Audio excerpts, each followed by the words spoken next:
que te louvam, cujo coração está no nosso Deus. Bem-aventurado é o que tem sede da justiça de Deus, aqueles que são filhos da luz, cuja força vem do nosso Deus. Que o teu reino venha sobre nós, queremos tua glória sobre nós. Ouve, ó Deus, nossa oração altíssimo. Sara essa nação, é o clamor da igreja que te adora. Boa noite. Que bom podemos, nesse momento, né, e cada um no seu lar, cada um no seu lugar, mas juntos, em coração, encontrarmos num lugar chamado oração, né, em que todos nós deixamos tudo aquilo que está ao nosso redor para nos reunirmos, né, em coração, em oração e buscarmos a Deus nesse momento. Vamos cantar?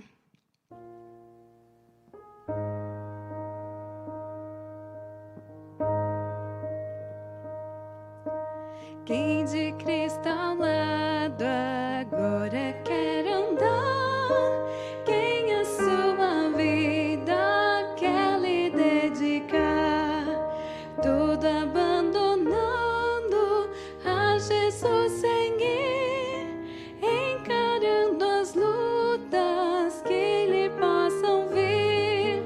Quem de Cristo ao lado sempre quer andar, quem quer ajudá-lo, outros a chamar, pela tua graça, pelo teu amor, eis-nos ao teu lado, somos teu Senhor.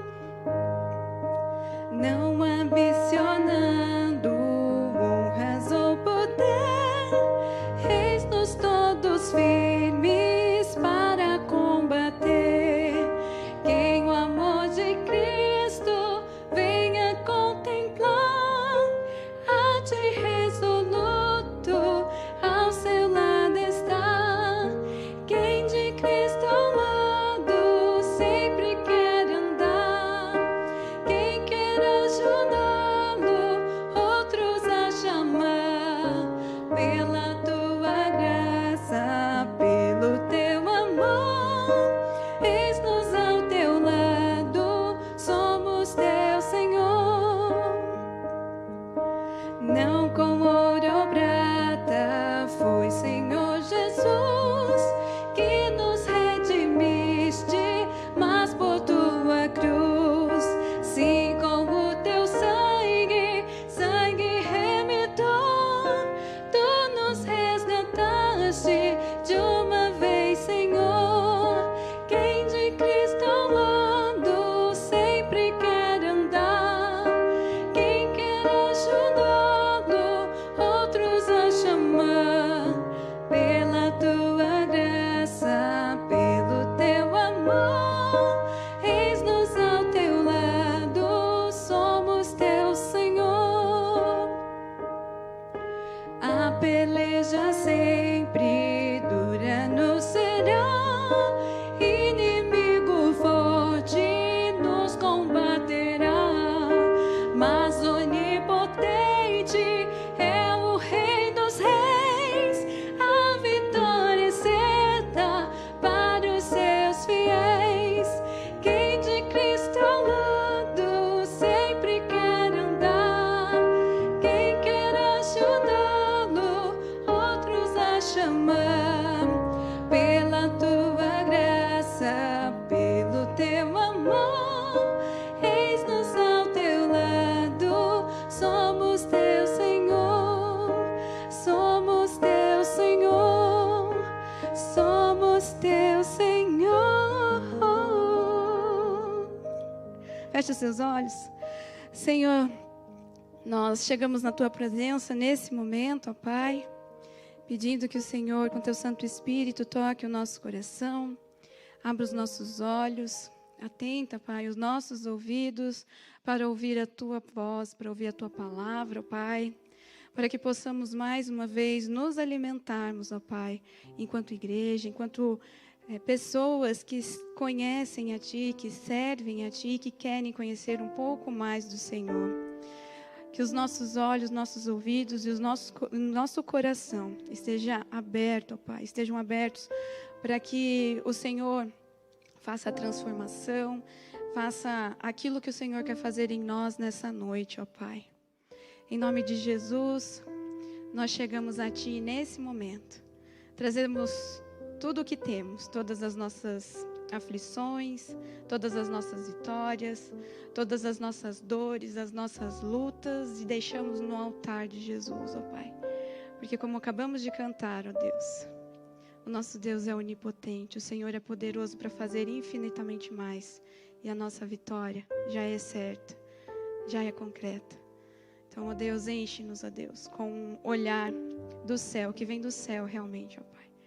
Com as coisas que vêm do alto, ó Pai. Enche-nos a nossa vida, em nome de Jesus.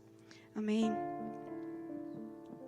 Eu quero ler com você agora o Salmo de número 133. Um salmo, acredito que bastante conhecido. Que diz assim: como é bom e agradável quando os irmãos vivem em união.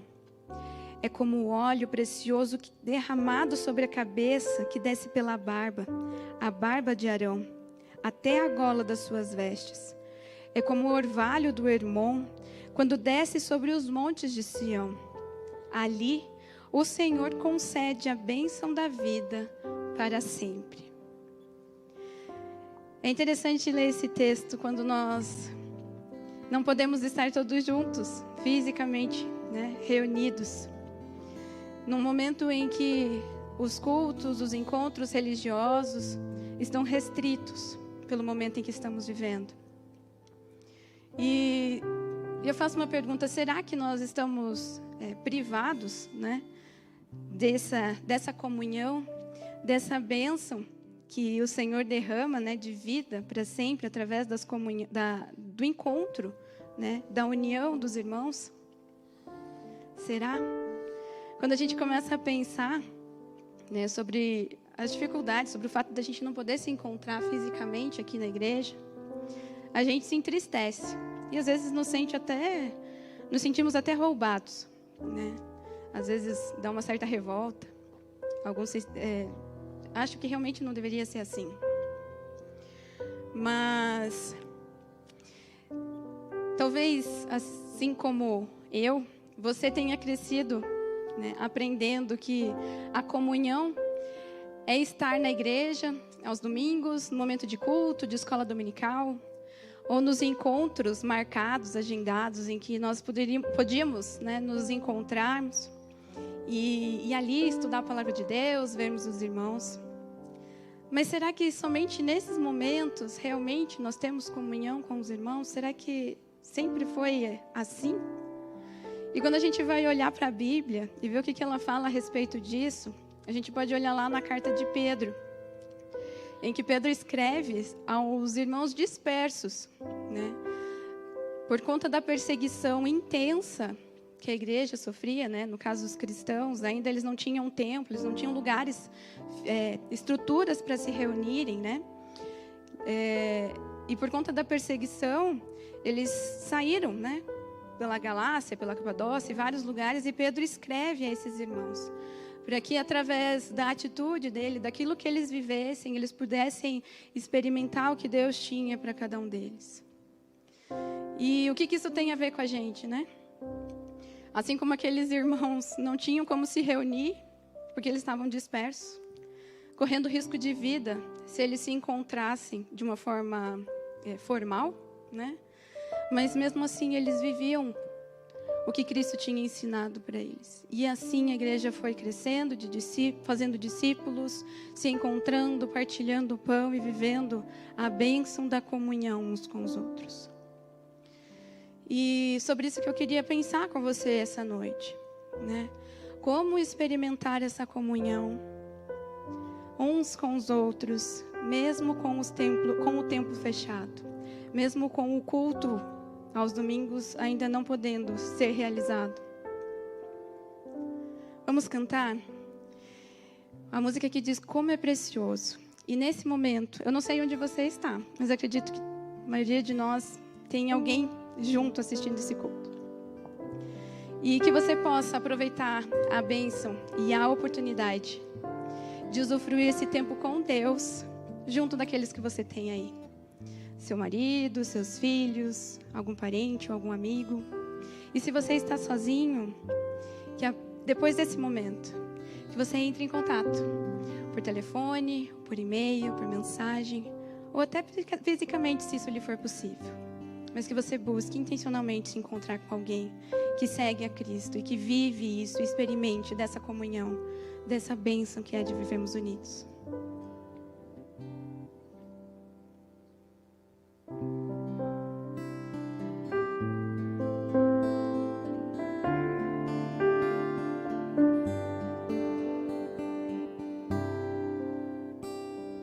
Como é precioso, irmão, estar bem junto a ti e juntos lado a lado andamos com Jesus e expressamos o amor que um dia Ele nos deu pelo sangue do Calvário. Sua vida trouxe a nós a aliança do Senhor. Eu tenho com você, não existem mais barreiras em meu ser. Eu sou livre pra te amar, pra te aceitar e para te pedir, perdoa-me, irmão. Eu sou um com você no amor do nosso Pai. Somos um no amor de Jesus. Eu sou um com você no amor do nosso Pai. Somos um no amor de Jesus. Como é precioso, irmão, estar bem junto a ti e juntos lado a lado andamos com Jesus e expressamos o amor que um dia Ele nos deu pelo sangue do Calvário. Sua vida trouxe a nós a aliança do Senhor. Eu tenho com você, não existem mais barreiras em meu ser. Eu sou livre pra te amar, pra te aceitar e para te pedir, perdoa-me, irmão. Eu sou um com você no amor do nosso Pai. Somos um no amor de Jesus. Eu sou um com você no amor do nosso Pai. Somos um no amor de Jesus. Somos um no amor de Jesus. Somos um no amor de Jesus.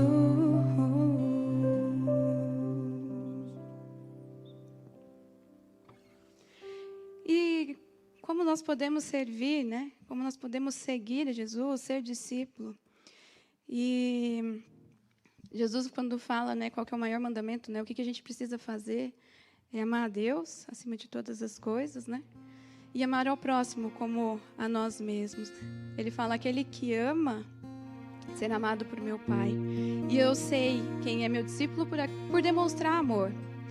Então, uma forma da gente viver aquilo que Deus tem ensinado é amando. É amando. É começando dentro da nossa casa, no lugar onde a gente vive. E em todos os lugares onde nós fomos colocados. É amando o nosso chefe, é amando o nosso vizinho, que muitas vezes, às vezes não conhece Jesus, ou às vezes conhece, mas não tem o coração ainda transformado, né? Às vezes está em processo. E é interessante porque quando Jesus rasga o véu, a gente entende que não é mais lá no templo onde Deus se manifesta, né? Ele fala que o Espírito Santo ia vir e ia ficar conosco. Então, nós viramos casa de Deus. E a Bíblia fala que ali onde tiverem 1 ou 2 reunidos em meu nome, ali eu estarei. E onde está Deus, ali é a casa de Deus.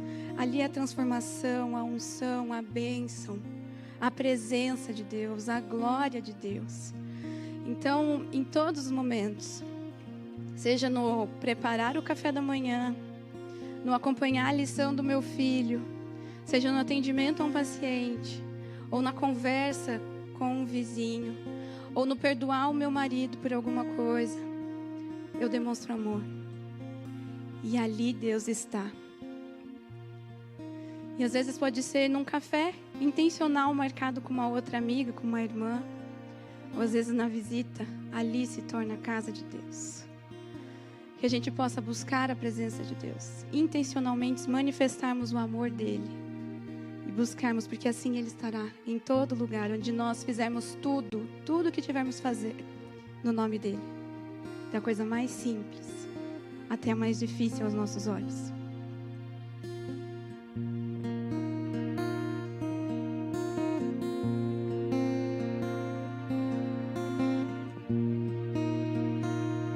Fui convidado à mesa, larguei minhas defesas e vim reconhecer, não mereci estar aqui.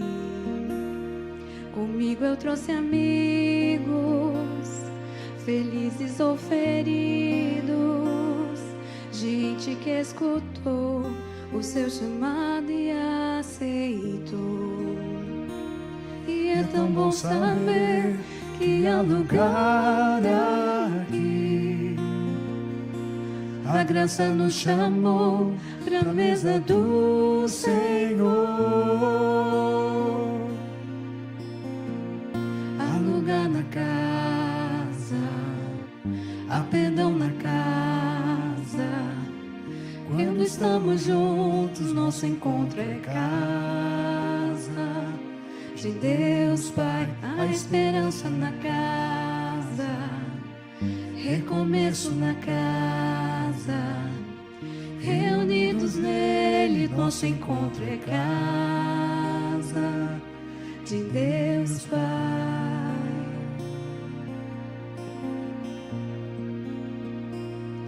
O som da sua palavra curou a nossa alma. O Verbo nos amou, da solidão nos resgatou. E é tão bom saber que há um lugar aqui, na mesa do Senhor, a graça do Senhor. Há lugar na casa, há perdão na casa. Quando estamos juntos, nosso encontro é casa de Deus Pai, a esperança na casa, recomeço na casa, reunidos nele, nosso encontro é casa de Deus Pai. Há lugar na casa, há perdão na casa. Quando estamos juntos, nosso encontro é casa de Deus Pai, a esperança na casa, recomeço na casa, reunidos nele, nosso encontro é casa de Deus Pai, de Deus Pai, de Deus Pai.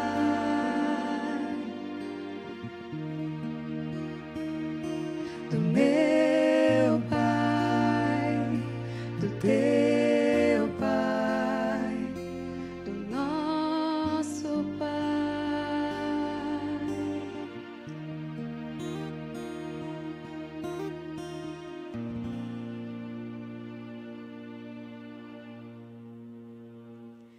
É muito bom ver e sentir e perceber que, mesmo nós não merecendo, Jesus nos convida para sentar junto a Ele, nessa casa, nessa mesa, e partilhar daquilo que Ele tem de melhor para nós. A gente só convida para entrar na nossa casa e partilhar daquilo pessoas que amam, né? E Jesus nos tem convidado. E é interessante porque, se a gente for olhar na Bíblia, quem são as pessoas que Ele convidou, seriam as pessoas mais improváveis, que nós provavelmente não convidaríamos, né? E às vezes a gente fica pensando, mas por que então, né? Se é tão simples a gente viver aquela vida que Cristo nos chamou, experimentar essa comunhão no nosso dia a dia, por que a gente não faz?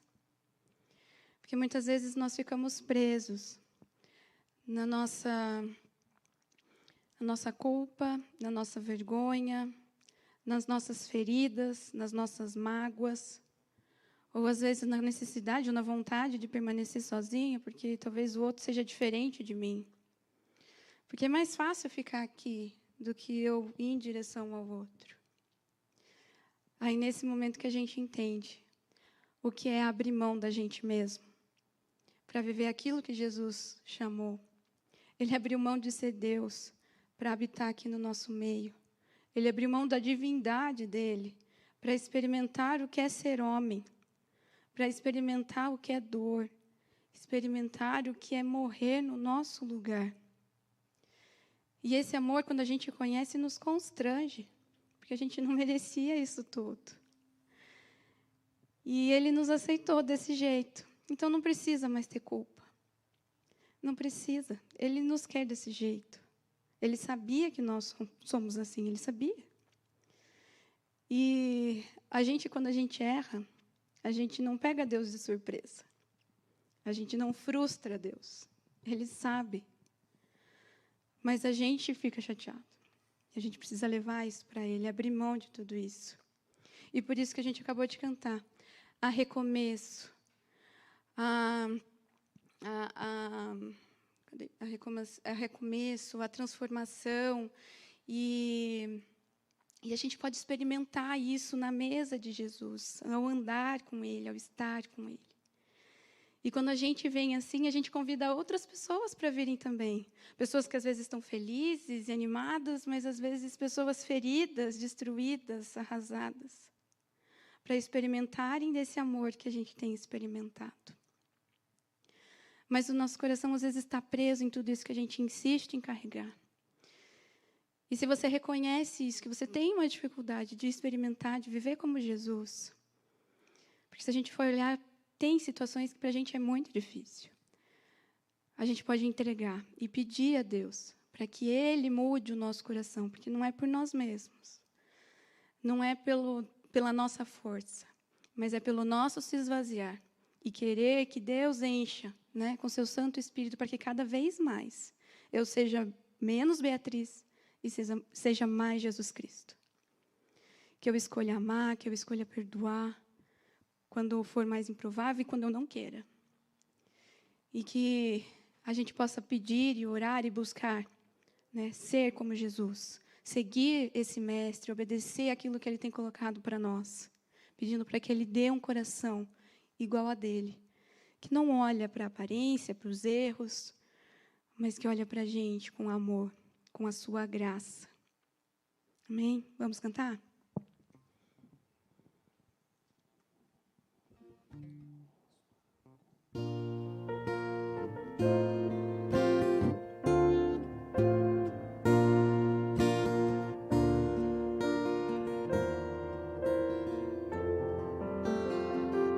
Se tu olhares, Senhor, pra dentro de mim, nada encontrarás de bom. Mas um desejo eu tenho de ser transformado. Preciso tanto do teu perdão. Dá-me um novo coração. Dá-me um coração igual ao teu, meu mestre. Dá-me um coração igual ao teu, coração disposto a obedecer, cumprir todo o teu querer. Dá-me um coração igual ao teu.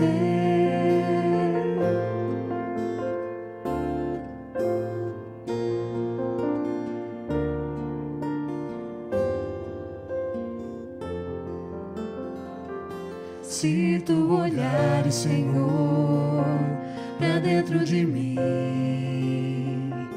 nada encontrarás de bom. Mas um desejo eu tenho de ser transformado. Preciso tanto do teu perdão. Dá-me um novo coração. Dá-me um coração igual ao teu, meu mestre. Dá-me um coração igual ao teu, coração disposto a obedecer, cumprir todo o teu querer. Dá-me um coração igual ao teu. Ensina-me a amar o meu irmão,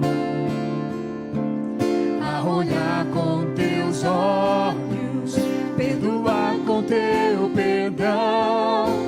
Enche-me com teu Espírito, endireita os meus caminhos. Oh Deus, dá-me um novo coração. Enche-me com teu Espírito, endireita os meus caminhos. Oh Deus, dá-me um novo coração. Dá-me um coração igual ao teu, meu mestre. Dá-me um coração igual ao teu, coração disposto a obedecer, cumprir todo o teu querer. Dá-me um coração igual ao teu. Dá-me um coração igual ao teu, meu mestre. Dá-me um coração igual ao teu, coração disposto a obedecer, cumprir todo o teu querer. Dá-me um coração igual ao teu, coração disposto a obedecer, cumprir todo o teu querer. Dá-me um coração igual ao teu. Senhor Deus, nós te pedimos, ó Pai, que o Senhor dê um coração igual ao teu. Porque muitas vezes, ó Pai, o nosso coração sujo do pecado faz com que a gente olhe para nós mesmos, para as nossas vontades, com um coração duro, que não quer perdoar, que não quer admitir que o outro seja diferente. Mas nós queremos, a Deus, te pedir que o Senhor mude as nossas vidas, mude o nosso coração, Nos ensine, Pai, dia após dia, quem é o Senhor, como é e o que é esse amor. Porque muitas vezes nós agimos assim porque nós não conhecemos de verdade esse amor.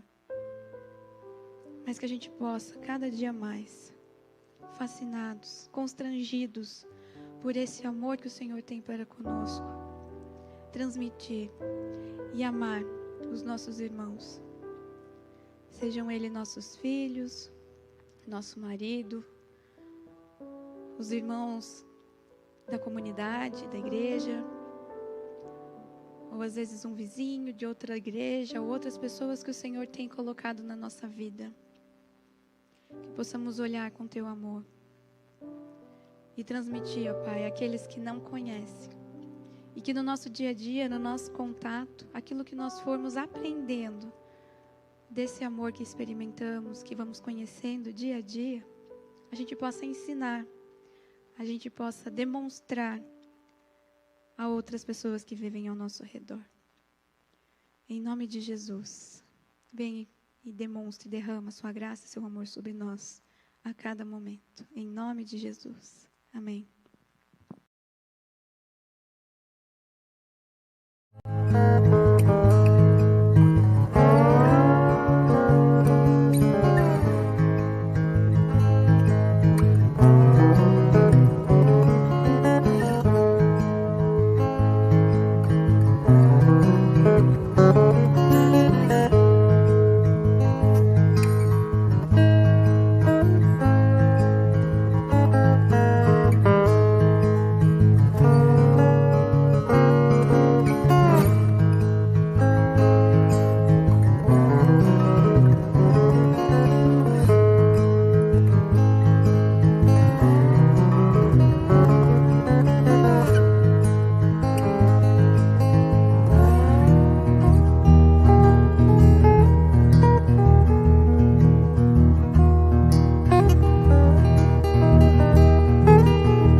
Bem-aventurado aquele que não anda no caminho dos ímpios,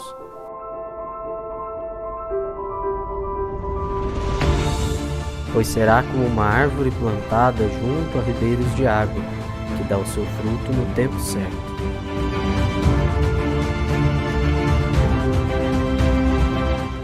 Aquele que quiser me seguir, negue a si mesmo, tome a sua cruz e me siga.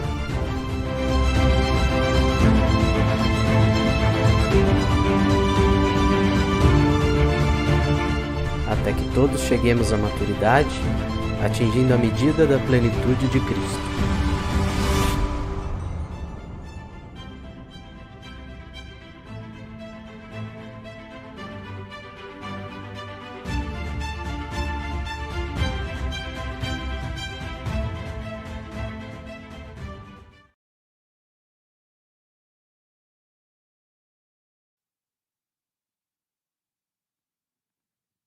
Irmãos, que a graça do Senhor esteja com você aí na sua casa.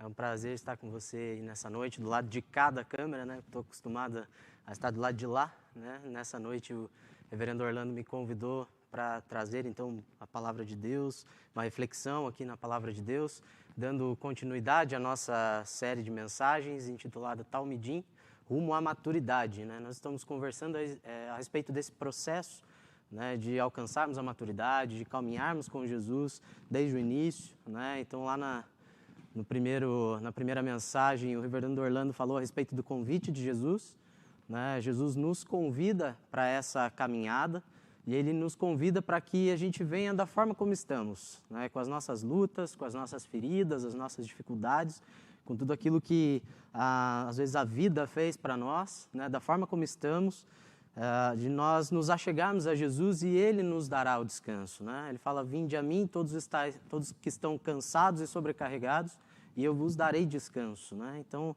fala a respeito desse convite de Jesus a nós descansarmos nele, trazermos todas as nossas angústias e as nossas aflições para Ele, né, para que Ele nos dê o descanso. Na semana passada, o reverendo Agemir deu continuidade falando a respeito nesse processo, Jesus coloca algumas condições, digamos assim, né? Falou a respeito do custo do discipulado, né? Falou a respeito, baseado no texto onde Jesus fala que para seguir Ele, né, aquele que quiser seguir Ele, então deve tomar a sua cruz, né, negar-se a si mesmo e dia a dia tomar a sua cruz e então seguir, né? E com isso Jesus está nos falando que nós precisamos mudar as nossas prioridades. Nós precisamos morrer para nós mesmos, né? A ressurreição de Jesus e esse processo de salvação fala a respeito disso, né? De nós morrermos para nós mesmos e nascermos para uma nova vida. Então, a caminhada com Jesus, essa vida de discipulado, exige que uma transformação aconteça na nossa vida. E nesse processo de transformação acontece uma transformação das nossas prioridades, uma mudança daquilo que é importante, daquilo que é primordial para nós na nossa vida.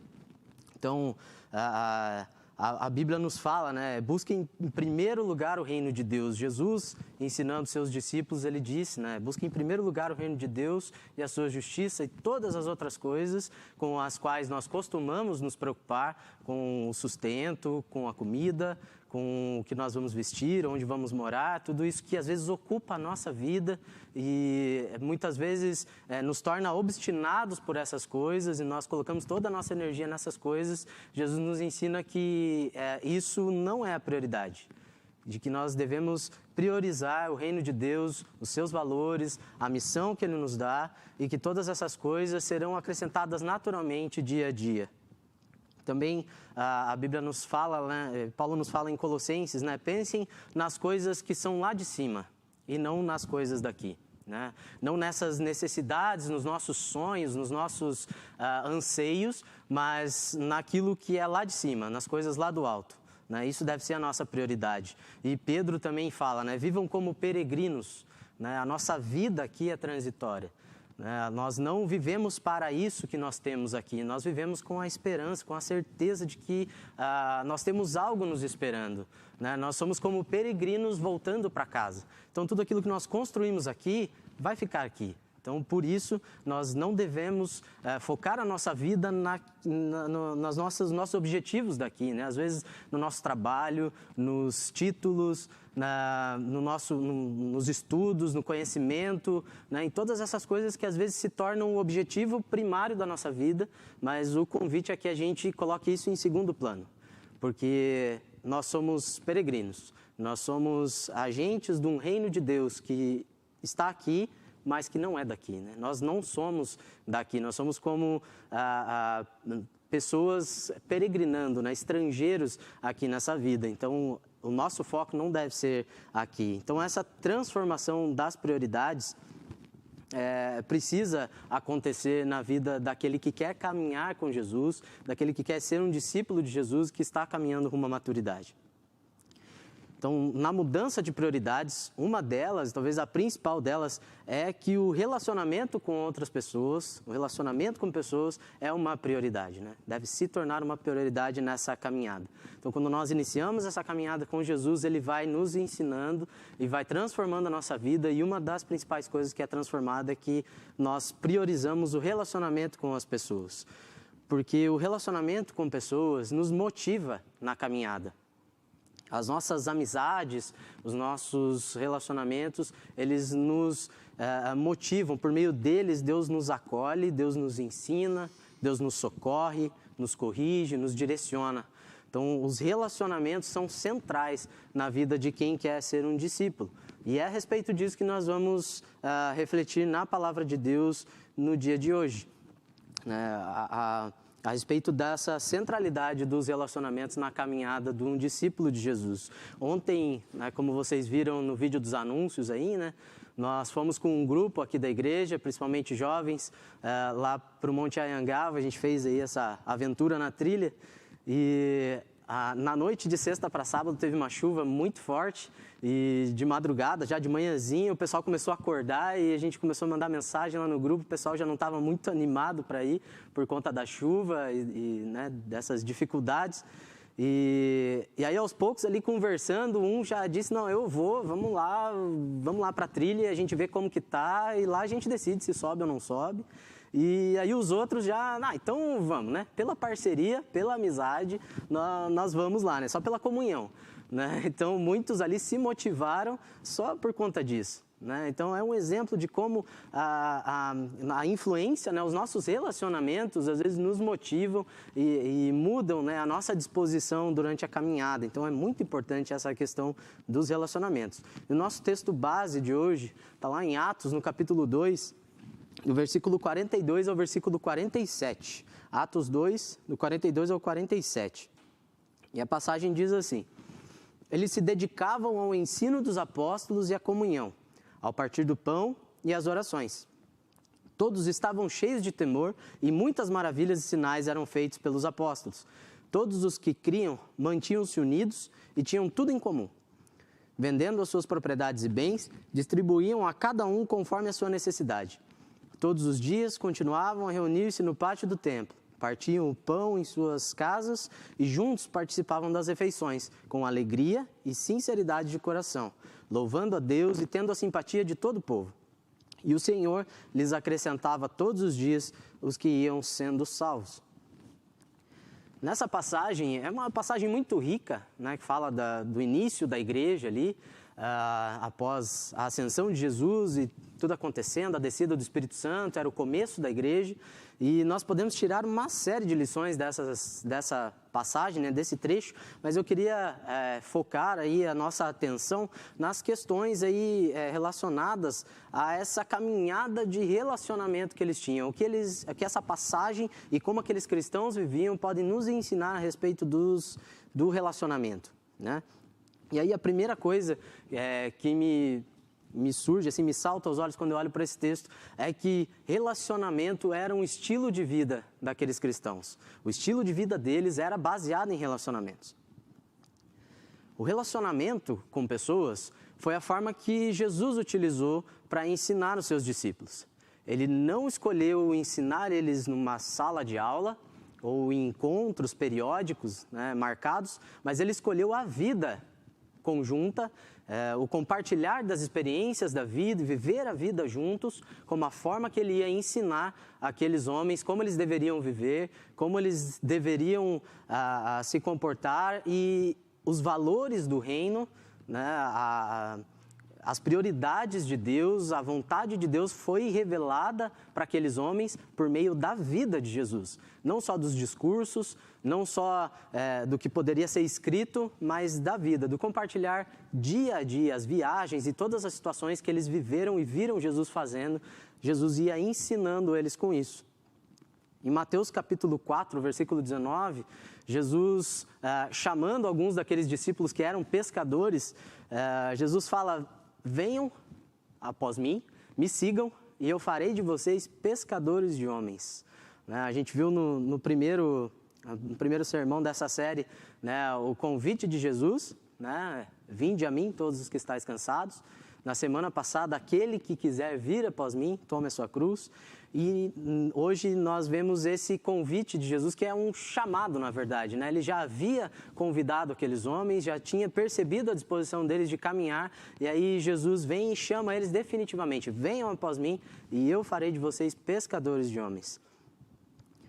Então, esse era o chamado para eles. Jesus chamou ele para essa vida juntos, com o objetivo de tornar aqueles homens pescadores de homens, né? Jesus faz esse trocadilho com a profissão deles, dizendo que ele ia ensinar durante esse processo a eles serem pessoas que iam alcançar outras pessoas, né? Homens que iam alcançar outras pessoas para o reino de Deus. E depois de ressuscitar, Jesus ainda passa alguns dias com os discípulos antes de subir, né? E tem uma passagem que é muito conhecida, o último momento ali de Jesus com os discípulos, que a gente chama de a grande comissão. Jesus ali, ele fala do que iria ser o centro da vida daqueles discípulos a partir daquele momento, né? As últimas instruções de Jesus agora vocês vão e façam com outras pessoas exatamente aquilo que eu fiz com vocês.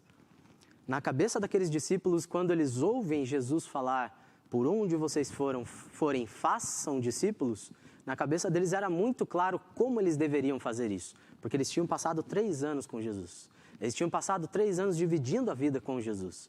Então, para eles era muito claro que fazer discípulos era viver a vida com outras pessoas, era se relacionar. Então, a partir daquele momento, a missão de vida deles era ter relacionamentos, era se relacionar. Quando Jesus está falando para eles, façam discípulos, em outras palavras, Jesus fala para eles, se relacionem. Por onde vocês forem, façam, criem laços, desenvolvam relacionamentos. E se relacionar é um desafio para todo mundo. Para uns é um desafio maior, para outros é um desafio menor, né? Outros têm aí alguma facilidade de desenvolver laços, de criar relacionamentos. Mas, em geral, se relacionar é um desafio, porque compartilhar da vida é um desafio. Tem muitas coisas na nossa vida que nós queremos guardar para nós, que nós temos dificuldades em compartilhar. Mas nós percebemos, né, na missão que Jesus nos dá, que isso é mandatório, nós devemos nos relacionar. Então, apesar de ser um desafio, nós devemos fazer isso. E como isso é um desafio, nós não superamos desafios sem querer. Para superar desafios, nós precisamos ser intencionais e dedicados. Não é alguma coisa que acontece por acaso. E nós vemos no versículo 42 do texto que nós lemos ali, já no começo, que eles se dedicavam na doutrina dos apóstolos, mas também se dedicavam na comunhão, no partir do pão. Não era alguma coisa que acontecia assim por acaso, mas existia uma dedicação deles em se relacionar, em estarem em comunhão. Eles intencionalmente separavam tempo, separavam das suas vidas para estarem juntos, para se relacionarem. Então, o relacionamento não é uma coisa que acontece assim por acaso. É alguma coisa que nós construímos com ações intencionais. Para um discípulo de Jesus, se relacionar é uma prioridade. Então, para nós precisamos nos dedicar a compartilhar da vida, a estarmos juntos. Eles ali, né, os cristãos lá de Atos, eles compartilhavam as experiências da vida, nós vemos no texto, né, que eles estavam de casa em casa, eles compartilhavam das refeições, provavelmente dos afazeres da vida, também faziam juntos, eles estavam juntos uma boa parcela das suas vidas, né, e dessa forma eles iam vivendo as suas vidas. Então, se relacionar era um estilo de vida, era mais do que simplesmente um encontro marcado na agenda, mas era a base da vida deles, né? Eles faziam tudo ali em comum, ao ponto de venderem os seus bens, né, as suas propriedades, para terem as necessidades daquele grupo ali supridas, né? Então, era muito mais do que alguma coisa que acontecia por acaso, ou quando a gente se encontrar, a gente conversa. Não, eles intencionalmente buscavam essa relação, buscavam saber quais eram as necessidades que precisavam ser supridas e intencionalmente davam passos, tomavam atitudes para que o relacionamento se desenvolvesse e acontecesse. Então, para o cristão, para aquele que quer seguir uma caminhada de discipulado e caminhar rumo à maturidade, se relacionar deve ser um estilo de vida. E aí, dessa ideia do relacionamento ser um estilo de vida, também vem a segunda coisa que eu queria destacar desse texto, é que a prática da espiritualidade, ela sai do templo e invade a vida cotidiana. Deus, lá no Antigo Testamento, Ele ordenou que fosse construído um tabernáculo, né? Quando o povo estava lá peregrinando pelo deserto, Deus ordena que eles construíssem um tabernáculo e que aquele tabernáculo seria o lugar onde Deus ia habitar no meio deles e ia se revelar. Então, a partir daquele momento, haveria um lugar onde Deus ia se manifestar e eles iam poder ter contato com Deus e Deus ia se revelar ali naquele lugar. E a partir dessa ideia, o povo desenvolveu um relacionamento distorcido com Deus. Não porque Deus estava errado em criar um lugar para se relacionar com eles, mas desde sempre nós, seres humanos, temos o poder de distorcer os princípios de Deus e aquilo que Deus propõe para a gente, né? A gente tem essa habilidade, assim, né?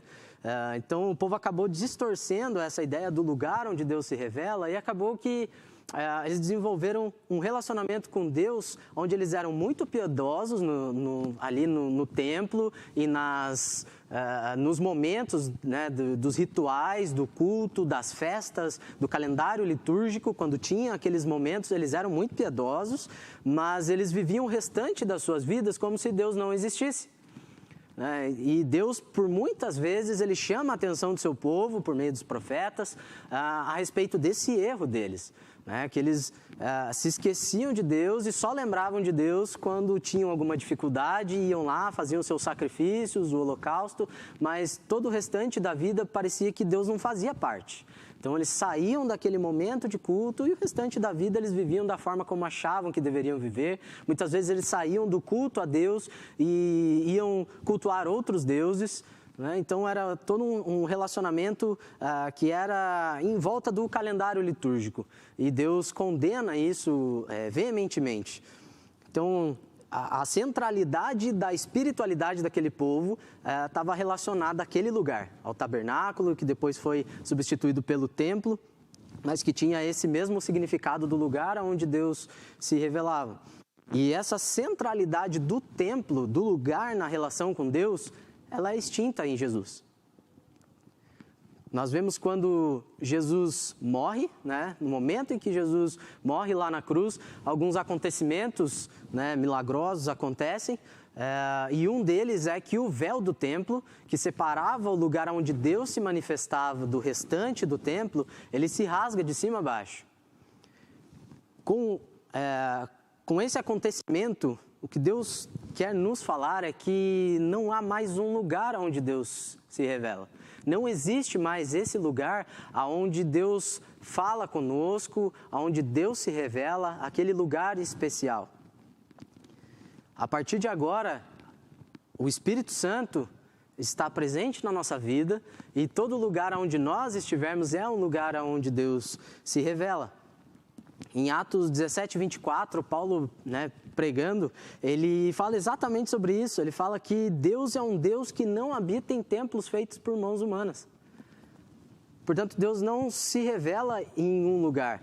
E em várias outras passagens a gente vai encontrar esse ensinamento. Jesus, antes mesmo, né, desse evento do véu se rasgar, Jesus já ensinou seus discípulos a respeito disso, quando ele diz que onde 2 ou 3 estiverem reunidos em meu nome, ali eu estarei.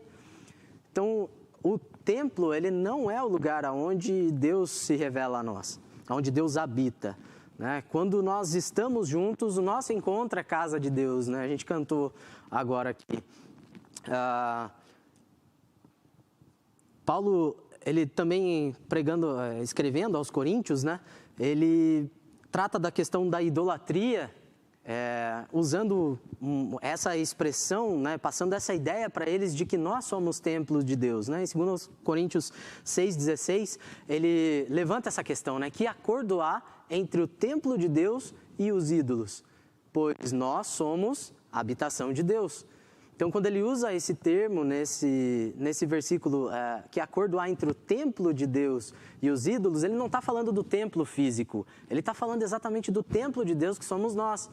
Então, ele está falando para os coríntios, em outras palavras, né, que acordo há entre os cristãos e os ídolos. Mas ao invés de usar essa expressão povo de Deus, cristãos, ele usa essa expressão templo de Deus, exatamente para reforçar essa ideia de que nós somos habitação de Deus. Não existe mais um lugar físico onde Deus mora, onde Deus se revela.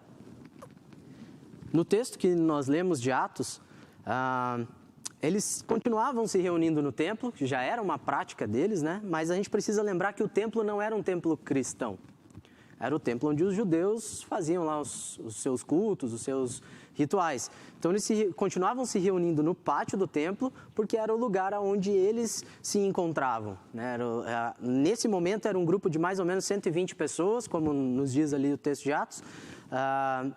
Então, eles se reuniam, essas 100, 120 pessoas, no pátio do templo para conversar, para fazer ali as suas orações, ter o momento de comunhão, né? Mas a gente percebe que a comunhão, esse partilhar da vida, acontecia de casa em casa, nas refeições, no compartilhar a vida. Apesar deles continuarem frequentando o templo para ter esse momento de encontro mais geral, né, que eles ali perseveravam unânimes no templo. Isso quer dizer que todos eles estavam naquele momento do templo. Só que eles eram 120 pessoas, né? Então era aquele momento onde todas aquelas pessoas se reuniam. Mas eles também se reuniam em casa, eles viviam essa espiritualidade, eles cuidavam uns dos outros, não era no templo, era em casa, todos os dias, suprindo as suas necessidades.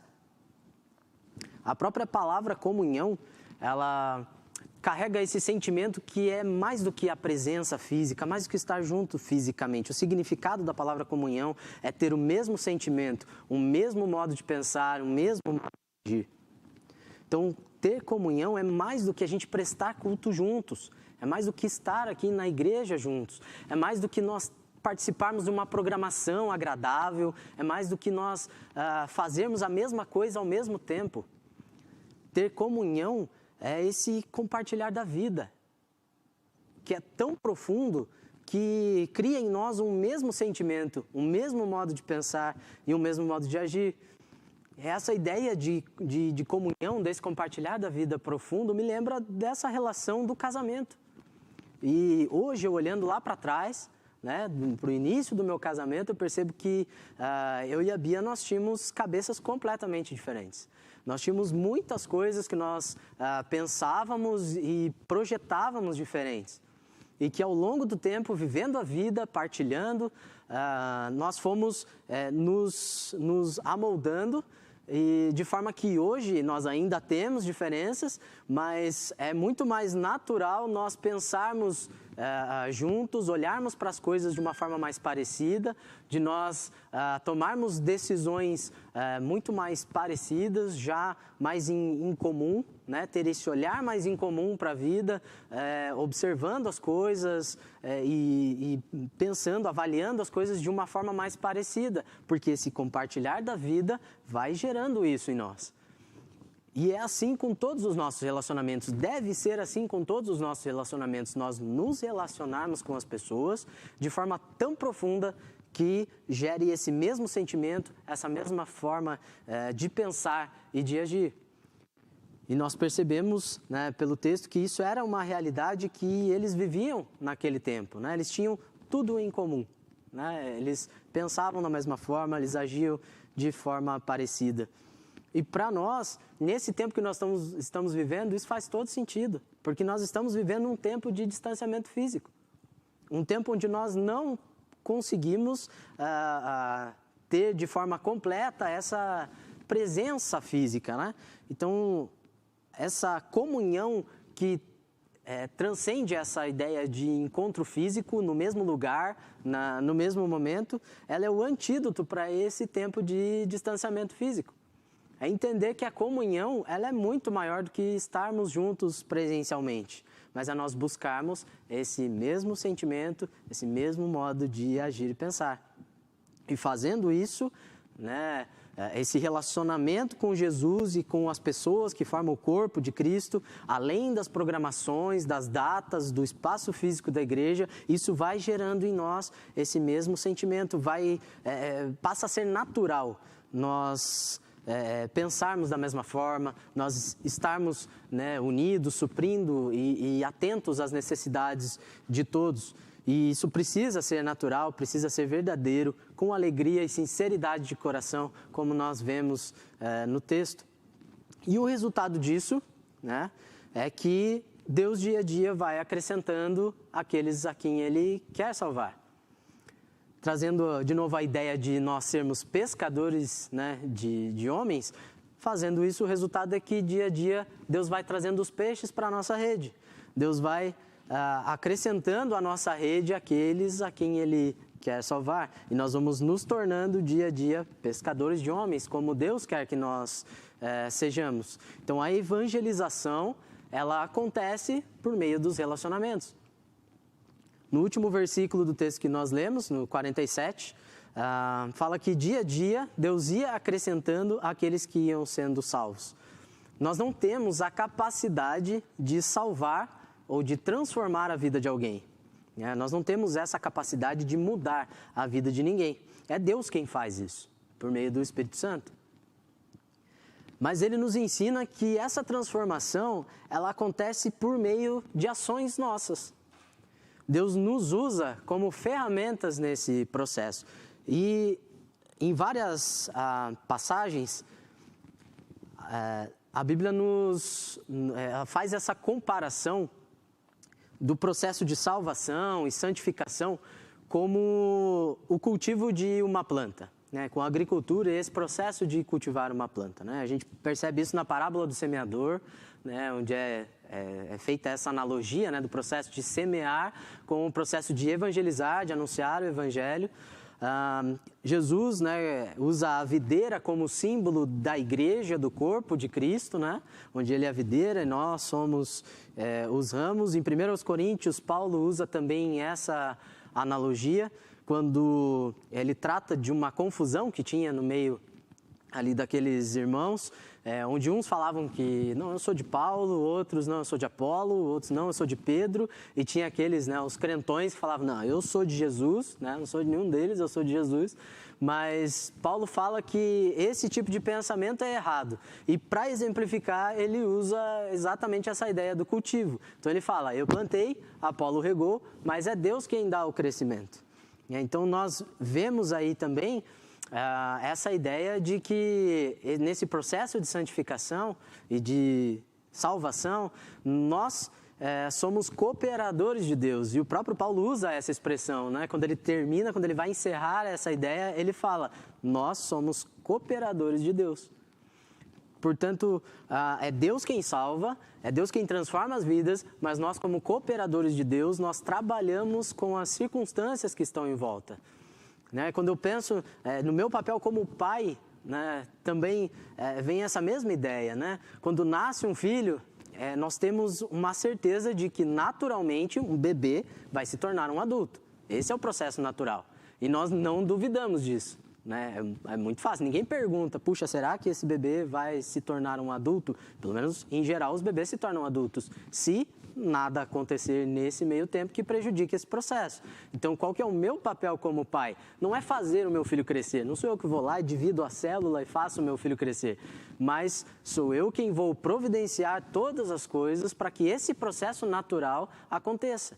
Então, eu como pai vou prover alimentação para que o corpo da criança, né, se alimente, eu vou prover ali os cuidados, né, uma roupa, um lugar para ela estar, uns relacionamentos em volta, relacionamentos saudáveis, né, vou ensinar como a vida funciona e como ela deve viver, mas esse processo dela deixar de ser um bebê e se tornar um adulto, esse processo não sou eu que faz. E é assim que acontece na vida de cada um de nós, na nossa caminhada com Jesus. Né? Não somos nós quem fazemos as pessoas mudarem de vida, quem transforma a vida das pessoas, mas somos nós, são as nossas ações que promovem os meios e os ambientes onde essa transformação vai ser construída. É para isso que Deus nos chama e é por meio dos relacionamentos que isso acontece. O próprio Jesus fez isso com seus discípulos por meio de relacionamentos. Então é assim que a gente aprende que a evangelização, que essa transformação de vida acontece. Na história, ao longo de toda a história, Deus sempre se aproximou de nós, seres humanos, para se relacionar. Desde que Ele criou, né, a nós, seres humanos, lá no Jardim do Éden, Ele já se aproximou para se relacionar. Ele mesmo, né, dentro da Trindade, Ele se relaciona. Né? Então, Deus é um Deus relacional e que Ele quer se relacionar conosco e durante toda a história Ele sempre fez esse movimento de se relacionar conosco. Depois do pecado, todo o movimento de Deus na história, Ele é visando juntar um povo para se relacionar com Ele. Primeiro Ele faz um pacto com Noé e sua família, depois Ele faz um pacto com Abraão, depois Ele vai fazer um pacto com a nação já instituída de Israel, Judá. Então, durante toda a história, Deus faz pactos com um povo, né, o qual ele está separando para ser o seu povo. O povo do qual ele vai ser o Deus, né, e que vai se relacionar com ele. Então é sempre essa aliança que ele está fazendo conosco, e essa aliança se renova em Jesus, só que de uma forma, né, diferente, transformada em Jesus, porque a partir da ressurreição de Jesus, ela não é mais limitada a uma nação.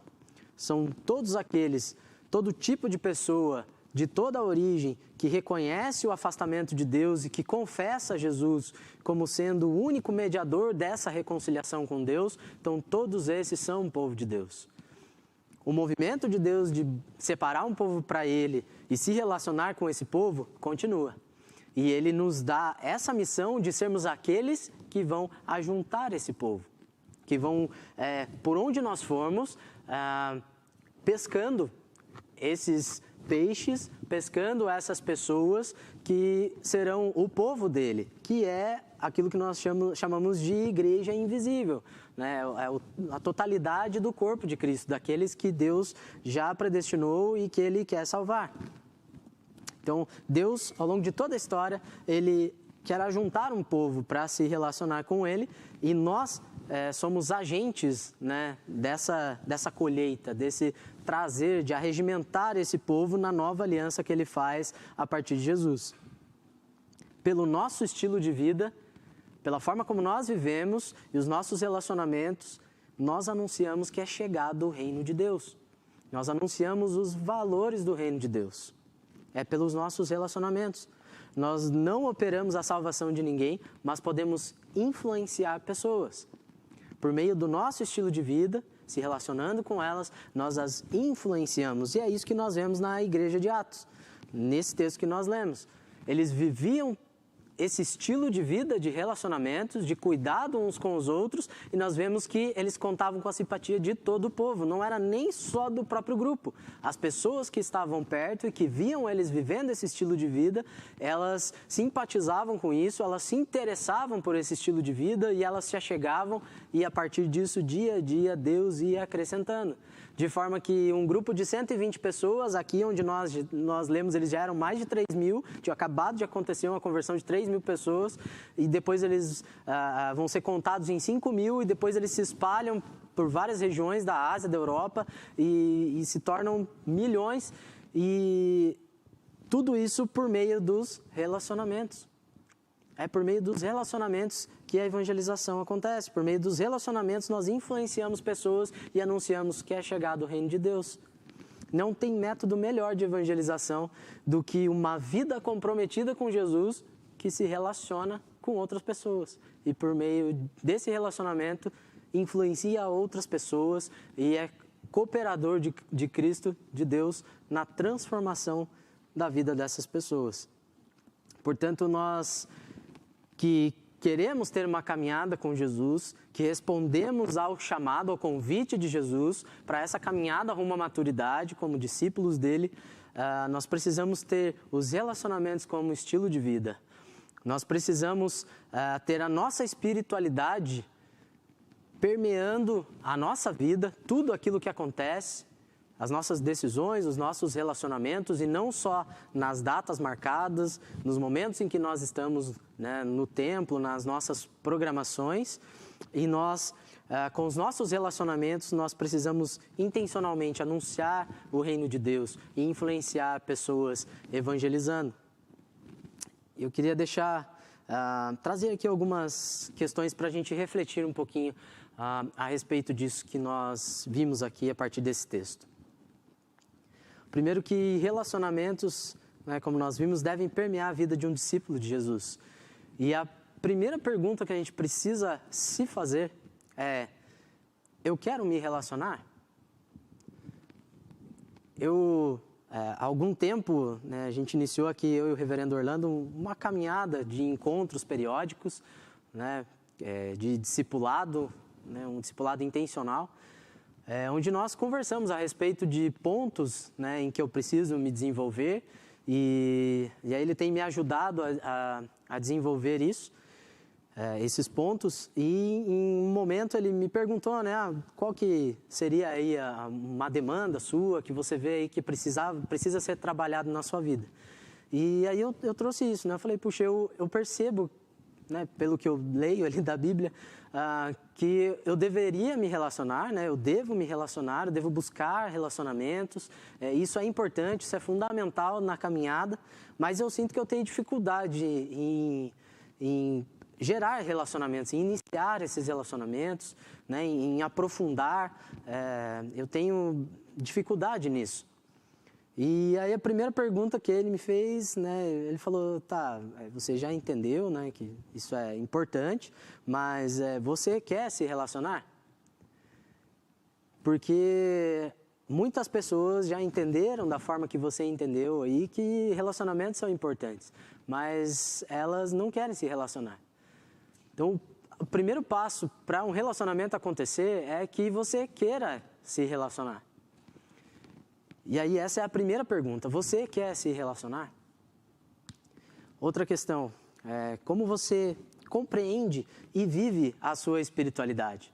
Você se relaciona com Deus somente nos dias de culto, de escola dominical, quando nós temos as nossas atividades das sociedades internas? Ou você se relaciona com Deus diariamente? Ou você intencionalmente separa tempo para estar com Deus? Ou você considera Deus, a vontade de Deus, os princípios do reino nos seus relacionamentos, nas suas decisões, daquela mais simples até as decisões mais complexas? Deus faz parte, a espiritualidade, a noção de que Deus existe e que Ele é o seu Deus, isso influencia em como você vive a sua vida, nas suas prioridades, naquilo que você investe o seu tempo e a sua energia? Deus tem feito parte dos seus relacionamentos, das suas decisões, do seu dia a dia? Porque para um discípulo de Jesus, Deus precisa ser o centro da nossa vida. Os valores do reino precisam ser a nossa prioridade. Aquilo que define as nossas decisões, os nossos relacionamentos, aquilo que nós vamos, onde nós vamos investir o nosso dia a dia. Uma outra questão é, você tem alguém, algum irmão com quem você se relaciona intimamente? Alguém com quem você pode compartilhar a sua vida, os seus medos, as suas lutas, as suas alegrias, as conquistas, com quem você tem esse relacionamento íntimo e especial. Você tem alguém, né, que diante das situações da vida, você procura ela para orar com você, para te instruir, e que essa pessoa te instrui na palavra de Deus, baseado na vontade de Deus, na revelação de Deus, e não nas filosofias da moda, no coaching da vez, né? Mas alguém que te instrui, te aconselha, não baseado na própria opinião, mas na vontade de Deus, né? Naquilo que Deus nos instrui. Você tem alguém com quem você pode se relacionar dessa forma? Se hoje você tivesse um problema grave na sua vida, alguma coisa muito grave acontecesse, muito íntima, você teria alguém com quem compartilhar? Você tem um irmão com quem você possa compartilhar e ouvir um conselho, ou pelo menos alguém que estaria disposto a orar com você e a te acompanhar nesse processo de restauração? Você tem esse tipo de amizade? Se você não tem, eu quero te encorajar a buscar esse tipo de relacionamento. Porque é esse tipo de relacionamento do qual Jesus e em toda a Bíblia está tratando. É esse tipo de relacionamento que nós, como corpo de Cristo, é esse tipo de relacionamento que nos torna corpo de Cristo. É esse tipo de relacionamento que nos faz crescer. É esse tipo de relacionamento que nos leva a um passo à frente na caminhada rumo à maturidade. Como nós vimos, é por meio de ações humanas que Deus vai construindo isso nas nossas vidas. Então é esse tipo de relacionamento que nós precisamos ter. Um relacionamento que vai além daquele, bom dia, tudo bem? Ah, tá, tudo certo. Ah, então tá, Deus te abençoe. Vai além disso. É aquele relacionamento com quem você consegue desenvolver uma conversa e compartilhar dos seus anseios mais profundos. Se você não tem esse tipo de relacionamento, eu queria te encorajar a ter. A própria Bíblia nos fala que melhor é serem dois do que um, porque em todas essas situações que eu falei, a gente tem alguém para nos ajudar. A gente tem o socorro de Deus, a gente tem a instrução de Deus, a gente tem a acolhida de Deus por meio das nossas amizades e dos nossos relacionamentos. O chamado de Jesus, ele é um só, né? E a gente viu. Me sigam e eu os farei pescadores de homens. E ele nos ensina que pescar homens é feito por meio de relacionamentos. Ele fez assim com os discípulos e disse, por onde vocês forem, façam a mesma coisa. E como o reverendo Agemir falou na semana passada, o tempo de decidir não foi ontem, não será amanhã, mas é hoje. E então eu te convido, dê um passo rumo à maturidade, dê mais esse passo rumo à maturidade e busque relacionamentos de crescimento, relacionamentos profundos que te façam crescer. Que Deus nos abençoe nessa caminhada e que Ele converta os nossos corações uns dos outros, né, uns aos outros, para que nós possamos ter essa intimidade e juntos possamos crescer nessa caminhada, tendo relacionamentos como estilo de vida, transformando a nossa espiritualidade para que ela permeie toda a nossa vida e que a vontade de Deus seja a nossa prioridade, né, diante de todas as situações e que nós possamos anunciar o Evangelho e que Deus possa salvar outras pessoas por meio dos nossos relacionamentos. Que Deus nos abençoe. Vamos orar? Deus, muito obrigado, Pai, porque o Senhor nos chamou. Muito obrigado porque Teu Espírito Santo nos direciona, converte os nossos corações, o Teu Espírito Santo transforma a nossa vida. Muito obrigado, Deus, porque o Senhor usa outros irmãos para operar essa transformação na nossa vida. E nós, ó Deus, te pedimos que o Senhor nos ensine, Pai, a caminharmos juntos todos os dias. Muitas vezes é difícil nós caminharmos juntos, é difícil nós compartilharmos da nossa vida, da nossa intimidade com outra pessoa. Às vezes nós temos as nossas restrições, as nossas feridas, muitas vezes pessoas nos machucam e geram feridas, e às vezes nós ficamos com restrições por causa disso, nós ficamos com receio de compartilhar a vida, com medo do que o outro vai fazer com a nossa vida, mas Deus, transforma o nosso coração. Nos dá, ó Deus, descanso também nessa área, Deus, confiando de que o Senhor, o Teu Espírito Santo, vai nos guiar e vai transformar as nossas relações, fazendo com que elas sejam saudáveis, fazendo com que elas sejam relações de crescimento. Confiando não que a outra pessoa vai ser fiel a mim para cuidar da minha vida e daquilo que eu estou compartilhando, mas confiando que o Senhor é fiel para fazer isso. Que o Senhor é quem opera em nós, no meio de nós, e quem nos junta e nos une e desenvolve esses relacionamentos, Deus. Que o Teu Espírito Santo esteja agindo no nosso meio nesse sentido. E que, ó Deus, nós transformemos as nossas vidas e tornemos relacionamentos como, ó Deus, o nosso estilo de vida, a prioridade nas nossas vidas, Deus. Que acima das coisas e das conquistas estejam os relacionamentos, Deus. Esteja esse vínculo com aqueles que estão próximos de nós, para influenciar, para que nós possamos crescer juntos, Deus. Nos dirige nessa caminhada rumo à maturidade, desenvolve, ó Deus, essa questão dos relacionamentos na nossa vida, é o que nós te pedimos nessa noite, Deus. Te agradecemos porque o Senhor tem separado essa igreja, esse grupo de pessoas aqui na Igreja Presbiteriana Parque Iguaçu, e te pedimos, ó Deus, que o Senhor aperte os nossos laços, Deus, e que o Senhor, com o Teu Espírito Santo, nos desperte, Deus, para que nós possamos aprofundar os nossos relacionamentos, que sejam relacionamentos de crescimento, que juntos possamos chegar à maturidade. Nos ajuda, nos dá, ó Deus, agora uma boa semana de vitórias, ó Deus, diante das lutas, uma semana, ó Deus, de crescimento, de percebermos e entendermos, ó Deus, a Tua ação no nosso meio, no nosso dia a dia, Deus. Nos dá, ó Deus, corações atentos para aprender todos os dias em tudo que acontece, Deus, nessa semana e para sempre, Deus. No nome de Jesus, que eu oro, te agradeço e te peço. Amém. Então, meu desejo é que tenhamos todos uma boa semana, né, abençoados por Jesus. Fique com Deus. Um abraço e até semana que vem. Sei que os teus olhos sempre atentos permanecem em mim, e os seus ouvidos, e os teus ouvidos estão sensíveis para ouvir meu clamor. Posso até chorar, mas a alegria vem de manhã. És Deus de perto e não de longe, nunca mudaste, tu és fiel.